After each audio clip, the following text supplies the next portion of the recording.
Today I'm just going to be walking through cervical spondylosis and kind of what that looks like through imaging. If you don't, do you know what cervical spondylosis is? No. Perfect.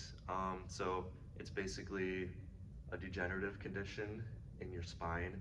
It can be throughout the whole thing, but we're just going to be talking about mainly the neck area.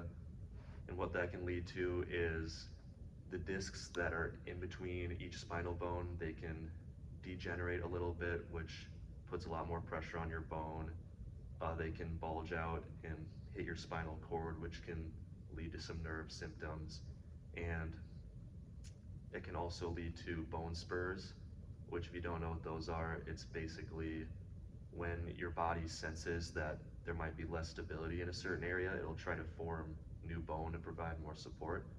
But the only problem is that the bone doesn't always grow in the area it's supposed to, so it can bulge out from the back or the front, which can mean like when you're tilting your head back or to the side, it can be a little painful because there's more structure where it shouldn't be. So I have a picture here, which I'll show to the camera, just to kind of paint a little clearer of a picture of what's going on. So as you can see with these bones, these are your spinal bones. There's like a good amount of space between each one, which is where your discs are. And they kind of help to absorb the load in your spine so there's not a ton of pressure. But as you can see here, there's almost no space between the two. So it can almost feel like those bones are grinding together a little bit, which would be quite painful. And then these little things sticking out right here are those bone spurs I was talking about. And like I mentioned, when the bones are mostly flat here, doing any type of movement with your neck's not really going to hurt too much, but that can provide some pain for you as well. And Okay. what that can mean for therapy is a few different things. Like in that image, for example, it doesn't really show any disc or any bone spur poking into where your actual spinal cord is. So for that one, for example, you wouldn't maybe have to make any adjustments for like your nervous system or doing exercises for your nerves.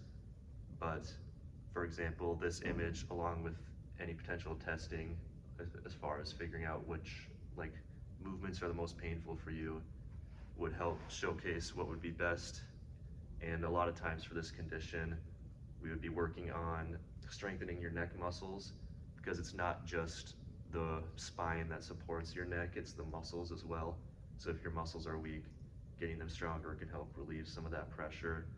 And then with the bone spurs, it would just be about finding which ranges are the most painful for you and trying to maybe do some assisted range of motion, something like that. And then if those bone spurs or the discs do end up going into your spinal cord, just doing some type of nerve flossing or other types of exercises to help relieve some of those symptoms. All So right. yeah.